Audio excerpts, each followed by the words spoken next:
big hello and welcome to the August edition of R J Sanderson TV. Dave Kennedy here, Roy Sanderson alongside me as always. And Roy, how are things at your end? You're settling into the new financial year. I'm sure plenty of tax returns already underway. Yes, Dave, we've lodged many thousands of tax returns and we're busy as can be, but we love it this time of the year, and lots of people coming through the doors and lots of people doing them by email or phone as well. What's the mood like amongst the community and your clients at the moment? As we've talked about in previous episodes, things maybe were sitting precariously. Has that improved, stayed the same, declined? How's that played out? I think it's improved somewhat because we're post-COVID, so people are feeling a little bit better, but I wouldn't say they're over the moon with the way the world is at the moment, with some fears about interest rates and inflation that we will talk about soon. Yeah, let's get into our news headlines because there's plenty to talk about on the show, and we'll get straight into the first one because, Roy, during the month, another interest rate rise, and this, I think, is something that's certainly causing some community concern. Interest rates now sitting at 1.85%, but it's the continual increases that is creating some, I suppose, some frustration among people and some nervousness. Dave, I feel that the Reserve Bank will probably have some more interest rate rises, maybe one more. And I know most of the experts are saying multiple increases between now and the end of the year. I'm sort of hoping that the Reserve Bank will come out and give us some certainty. And if there is another increase, then say that's going to be it for 6 months or so, just so we can level out and give some planning ability to businesses and individuals, because I think we're getting hit pretty hard with increased interest rates. The inflation rate currently sitting at 6.1%, and the Reserve Bank saying that it'll get to sort of 7.75% throughout this year and then down to 4% in 2023. So I think even on that basis, Roy, it doesn't look like inflation's going to get super out of control. Some would say that it is out of control at the moment, but it doesn't look like it's going to get much worse than that. So as you say, potentially just one more rate rise. And then I think let's just have a look at that interest rate graph once again, because I think there's another broader point to be made here. Like we look at the very last bit of that graph, where we can see the steep increase in interest rates. But if you look back to sort of before 2014, where the numbers come from, which is above 4%, we're not too bad in a broader sort of historical outlook after a period of sustained historically low interest rates. I would argue another 0.5% should be about it, and it should stop there and then level out for I would argue years, because I know they're trying to get inflation under control, and we'll talk about inflation in a minute, but the inflationary pressures aren't all Australian-made. They're worldwide. They're issues, that are outside our control. And I could name them, as we've done on previous shows, but, Ukraine and weather conditions affecting food prices, China, supply chain issues. There's so many things that are outside the control of Australia that's causing inflation that I don't think interest rates should keep going up much further. Consumer confidence is down for the 9th month in a row, Roy, and I think that consumers and individuals in particular are very conscious of this turbulent time, and as such are not making decisions. We know that this index is made up of a basket of measures, and among them there were falls in whether it's time to buy a major household item, the outlook for the next year, and the economic outlook for the next 5 years. So consumers are still, they're still not convinced that we're through the worst of this. Isn't this surprising, given we're post-COVID, and that this post-COVID, we've had such a decline for so many months in a row in consumer confidence? It just goes to show that some of the fears that are out there right at the moment in the market, and interest rates and inflation are probably two of the biggest, they're having a big impact on consumer confidence, aren't they? Yeah, they are. And despite also the fact that there seems to be a record amount of cash out there. There's a lot of people with cash after the pandemic. There was so much stimulus that went out there. And there was also a lot of people that didn't have an opportunity to spend that money because they were stuck at home in lockdown. So it's an interesting spot. And we always look at consumer confidence in tandem with business confidence, because this measure, I think, business confidence, is more ephemeral than consumer confidence. And if you have a look over here, you can see that business confidence has actually increased, Roy. So my gauge on this, or a theory to put forward on this, is that businesses need to adapt and change based on the information that's provided to them. They know that we've got inflationary pressures. They know that interest rates are going to increase. They read the statements from the Reserve Bank. They can make predictions on that. Once they do that, they change course. They absorb those sets of factors, and the market then moves on. And I feel like the business community can see a way through this now. I feel like, as you mentioned, that potentially only one more rate rise, and economic conditions then starting to improve. So perhaps businesses have absorbed that, and perhaps on that count, we may start to see that consumer confidence number at least level out, if not increase in the following months. I think that's a bold prediction, Dave, but I tend to agree with you because consumer confidence does tend to follow the business confidence rate. I'm surprised it jumped up so far, to be honest.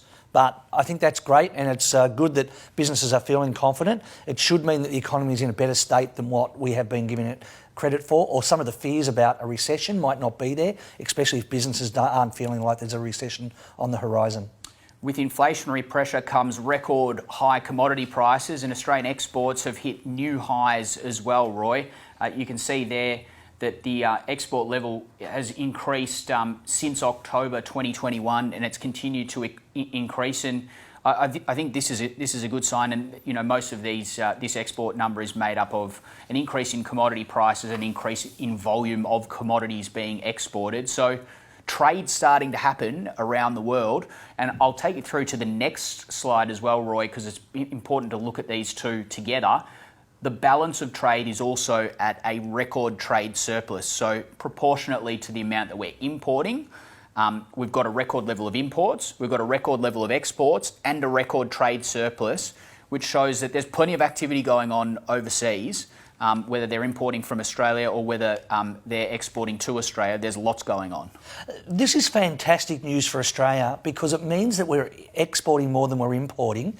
And that's great for the economy because it means that we shouldn't go into a recession. Even if things are tough in Australia, we're still exporting lots of stuff. And this is despite the spat we're having with China. So this is a fantastic graph and I think great news for the Australian economy.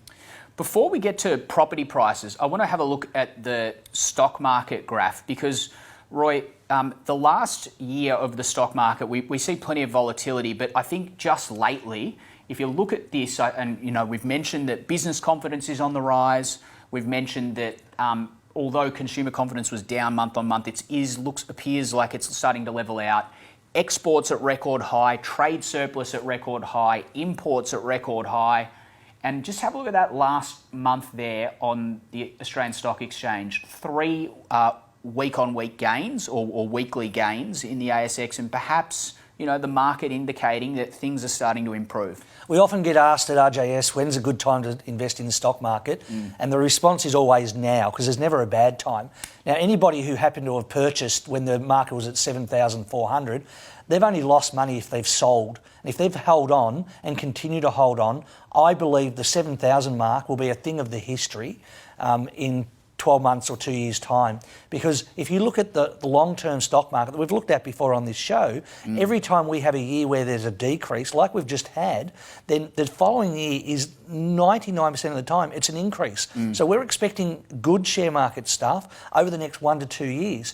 And the fact that business confidence is up, I think supports that, because profits will be up, the stock market will be up. So if you were actually sitting on the fence, should I buy shares or shouldn't I?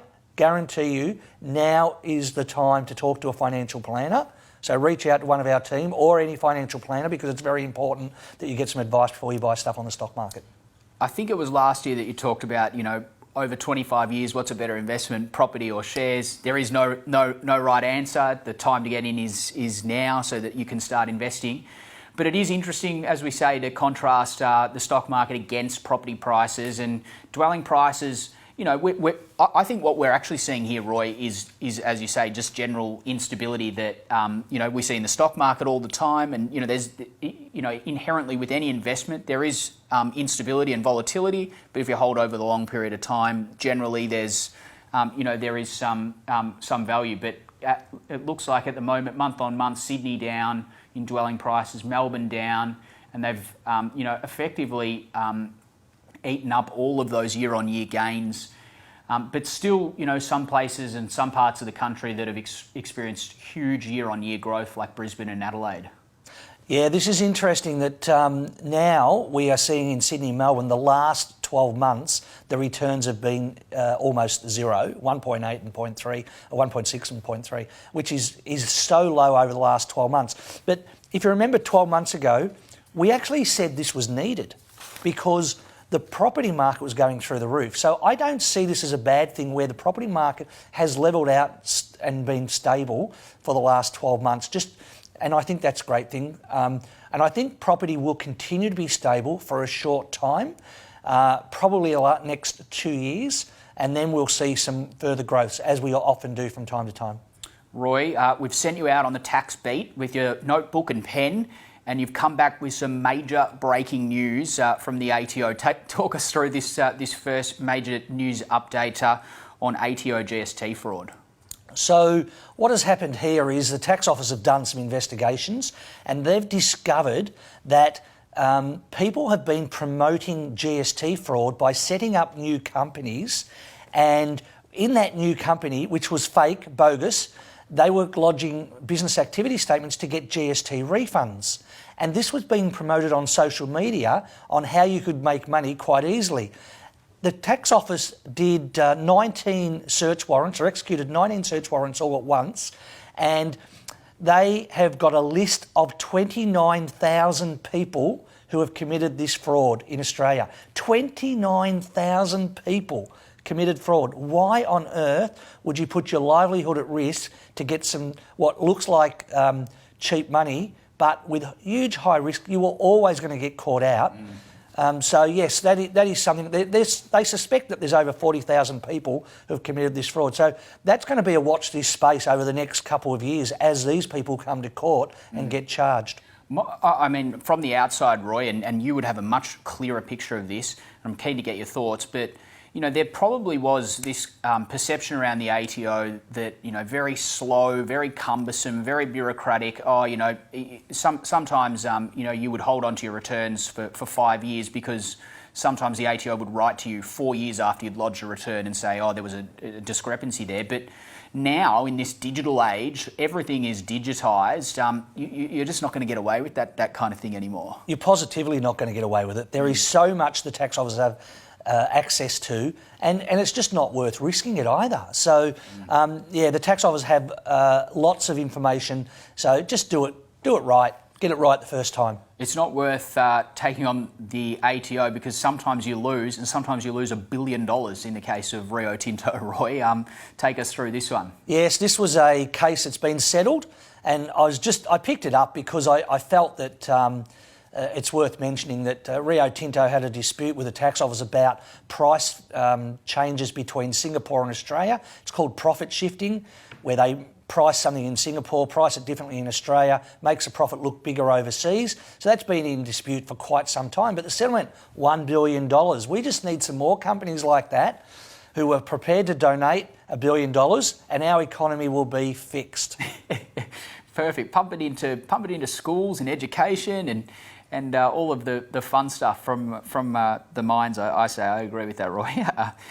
Tell us about this case of financial advisor being caught out. We know that this space has seen plenty of regulatory changes, but there are still some, again, the message is don't do it because you will get caught. Yeah, this is another one where people have been sucked in by easy money. This advisor had told clients that although you're still working based on your age, why don't you just lie and say that you're not working on these forms or say that you're retired or working less than 10 hours, and we can get you access to your superannuation fund because you're over the retirement age, but you're still working. So you can't get the money when you're still working. But it wasn't just one person he did it for 15 clients. So ASIC picked up that there was a bit of a theme here, a trend. So they investigated, they spoke to one client, discovered that they had been told by the advisor to do this, it was suggested. They investigated others and found the same thing. So look, I think the message here is We have a team within RJS Wealth Management. They're above board. They won't give bad advice like that, and it is highly regulated, and I believe that people should get the right advice. Certainly don't tell lies, and our theme today has been tell the truth and you'll be okay. And maybe also, if it's too good to be true, it probably is. Correct. Speaking of super, Roy, tell us a little bit about the downsizer scheme. Well, this is something that has just changed, gone to legislation, it will get passed, and basically one of the big changes is that if you sell your house, you can throw money into superannuation, and the age limit was 60, it's now 55, which is really, really good. You have to be in the house for 10 years.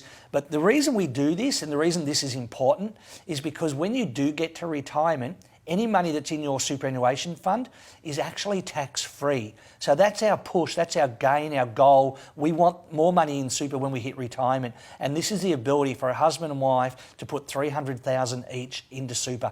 I don't recommend you do this off your own bat.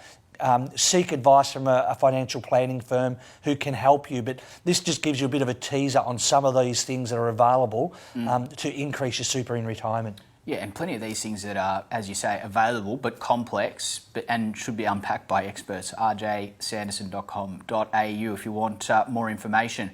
Right, Roy, as you do every time on this program, it's time for some tax tips. And we start with fringe benefits tax. What can you tell us is changing in this space? This is a change that happened on the 1st of July that I thought I'd mention. It's very relevant for those with companies or trusts running a business. The fringe benefits has been dropped for any electric vehicle as long as the cost is under $84,916, which is a luxury car tax limit. So if you were looking at buying a company car, normally if it's like a BMW, a Mercedes, we would say don't put it in the company because you're going to pay fringe benefits tax. But no fringe benefits tax on this sort of vehicle. And I thought I'd just do a little bit of research to see how many cars, or are there any cars under 84,916, and I found quite a few that I've listed there, including the Tesla 3. So certainly companies from the 1st of July 2022 should now be looking at electric vehicles if you're going to supply vehicles to your employees and especially salespeople. So that's interesting because that's part of this idea. We're seeing policy shifting towards reducing carbon emissions, and this is how some of this sort of microeconomic policy can start to shape the way things are. It's not just all about one big tax or one giant emissions target. It's a series of little things that all contribute to that, which I think is interesting. Well, they're talking about the future is that there's only going to be electric cars on the road. So this is an initial step. It'll be very interesting, to see what it's going to be like in 15 or 20 years. I think our children's future is going to be very different to what our past has been, as what we see on the roads. Speaking of the future, cryptocurrency is the wild west of the future, I reckon, and it's confusing at times, and it does have tax implications that people need to be aware of. We talked earlier about what the tax office reach is on information.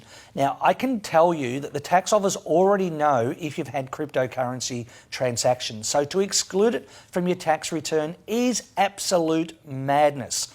So there is a process that you go through, and there's a program that works out your capital gain, so you don't have to go transaction by transaction. And I've listed out that CryptoTaxCalculator.io, which is a wonderful calculator, very easy to use, can work out your capital gains for your tax return, is ATO compliant, and it can be done in just minutes. So I thought I'd pass that on because cryptocurrency, a very high percentage of people have invested in cryptocurrency, and we'll be talking to Andrew Bragg, a guru in this area, in a few minutes. Looking forward to that chat. Before we get there though, Roy, you have been on fire today, and this is your segment where you come off the long run. Roy's Rage, up again here in this August edition of R J Sanderson TV. What have you got for us? Yeah, I'm taking a hit at the state government. Land tax is a ridiculous tax, firstly, but here's a situation that I've given where if you own the property in your personal name, the land tax is quite, well, I won't say it's low, but it's $2,875 if the land you own is worth $600,000. So if you've got property at 600,000, and that's combined of all the land you own in Victoria, excluding the family home, then you will find that your land tax bill is 2,875. But if you own the property in a trust, then that land tax is going to increase to $6,263 simply because you own it in a trust. And that's an extra $3,380 or 118% increase because you own it in a trust. To me, that is not logical, because if you're buying investments, we as advisors are suggesting you put it in a trust so you can distribute profits and capital gains in the future to get the best tax benefits. So it's good tax planning. But the state government are ripping into investors, which I think is unfair. They need to wrap over the knuckles, because I just think it's not a fair tax for those who own property in trusts. An impassioned statement there from Roy, and no, completely understand that point. And it's a space the state property investment space has undergone some serious changes. We've spoken to the Australian Landlords Association in the past. We've spoken to Real Estate Institute Victoria, and there's certainly a lot of unhappy people, and there's housing issues, as we know, across the state and across the country. So. Collectively, this problem has to be solved, and as we talked about with the fringe benefits tax, sometimes it's a series of microeconomic policies that contribute to a broader whole, and all the pieces have to be in play for to achieve the common outcome. Right, Roy, let's turn our attention to our special guest, because Andrew Bragg is a cryptocurrency guru, and we're lucky enough to have him on R J Sanderson TV today. Andrew, thanks for joining us. Pleasure, Dave. Thank you very much for having me. Andrew, just tell us a little bit about CryptoTax and what you do, because crypto is this new and evolving space, and I'm sure it's got some complexities around tax time. Tell us a little bit about CryptoTax. Most certainly. CryptoTax, we established CryptoTax in about 2016, 2017 to actually help the crypto community understand their tax obligations. When we established this back in 2017, there weren't many accountants in the space that could actually provide that information. So, we saw this as a space that we could really get involved with and actually help the community. Dave, because you've specialised in this area, and I know you've got clients from all around Australia, do most clients invest in crypto in their own personal name, or do they set up companies or trusts or super? What do they do? What's the most common, and what's possible? Unfortunately, people do actually establish or acquire their cryptos in their own name. That can actually have a huge impact on their taxes. You could pay in excess of up to 62% tax on your cryptos if you don't actually get the strategy right. That's based on your personal marginal tax rate of 47%. And then potentially you've got taxes on top of that for superannuation surcharges of 15%, and then possibly even the government subsidies and things like that. So if you don't get the entity right, it can cost you significant amounts of tax at the end of the day. So there are other opportunities. There's investment trusts, there's companies, and even not even investing in your own name, but in the name of your spouse or partner. If a client was to invest in a company or a trust, what's the advantage to the client?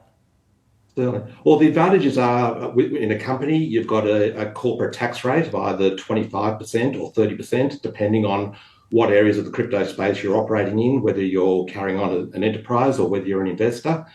And also with an investment trust, you've got the opportunity for any profits and things that you derive out of your crypto activities and things like that you've got the potential to actually distribute those profits to beneficiaries or family members at the end of the day. So you can actually distribute those profits to as I said, to family members on a lower marginal tax rate than yourself. Andrew, if I had a self-managed super fund and I've got some money sitting in the bank account earning very little interest, can a self-managed super fund invest into the crypto space? Most certainly, and a lot of people are doing that. I strongly recommend, obviously, if you are looking at that type of scenario, that you do speak to your financial planner with regards to that, because as people are aware, the crypto space is volatile, so you've got to be in it for the longer term. So please, if you are considering setting up a self-managed super fund and investing in the crypto space, please speak to your financial planner first. And over the last 12 months, we've seen a fair bit of volatility. possibly partly to do with a person who owns Tesla commenting about crypto, which was wonderful. Wish he'd comment about R J Sanderson, by the way, if he's watching the show. And CryptoTax too, if you wouldn't mind. Yes. What are we seeing now at June 30, 2022, given the volatility in the last 12 months? Are we seeing people made money or lost money? What's the trend? The general trend, we have been in a bear market since earlier this calendar year. So that has had a huge impact on people's portfolios, because obviously people have been paying taxes on their previous year's profits and things like that, and then hopefully being able to utilise the profits in this financial year to be able to pay prior year's tax debts. But unfortunately, in the bear market that we're in, it's actually seen people the necessity to actually draw down on their investments and things like that. And then obviously with this, the losses and things like that at this point in time, they've had significant losses on their portfolios, which has hurt the crypto community severely. Given we've had a theme today talking about what the tax office have access to, given the crypto space, can we hide profits from the tax office? Absolutely not. I have this conversation very often with people that believe that if they've got investments or they've got cryptocurrencies on foreign exchanges, that the tax man can't see them. Unfortunately, that is a fallacy. The ATO have invested approximately about $6 billion over the last 3 years with regards to data matching with other government organisations within Australia, with financial institutions, and also worldwide. So their data matching philosophy and things like that is their tentacles are far and wide, and it's getting stronger and stronger by the day. So do not try and hide your cryptocurrencies. The ATO will know about it. If they don't know about it today, they will know about it in the very near future. Andrew, you've talked about some of the tax complexities and also the fact that we're in a bear market at the moment. What's, I suppose, the number one trap for young players? That if you could talk to all people who are either just into the crypto community or about to get into it, what's the number one trap for young players? The number one trap really is to make sure you get your structure right. As I said at the start, I mean, it can cost you severely if you don't get the right structure right. So speak to your tax advisor or give me a call. But it really is, it's imperative that you get that right, because it can cost you severely. And obviously people are doing this for their family and their future and things like that. So, you need to really think about the tax minimisation of your portfolio and things like that. So yes, the critical factor is make sure you get the structuring right in the first place. CryptoCurrencyTax.com.au. Andrew, thanks so much for joining us on R J Sanderson TV. Absolute pleasure. Thank you very much for your time. Andrew Bragg, he's a crypto guru. Get in contact. There's a website again, CryptoCurrencyTax.com.au. Roy, it's been fantastic as always. Thanks, Dave. That was great from Andrew. Absolute guru around Australia. Awesome to have him on. Plenty of great advice, and as we said, I think as you've kind of said throughout the show, the theme is if you don't know, don't do anything dodgy, and ask someone who knows. Yes, get advice, whether it's wealth management or taxation. Certainly get advice from the experts. Always good fun. Thanks so much for your company, Roy. Thanks to everyone who watched at home. This has been RJ Sanderson. The August edition will be back in September.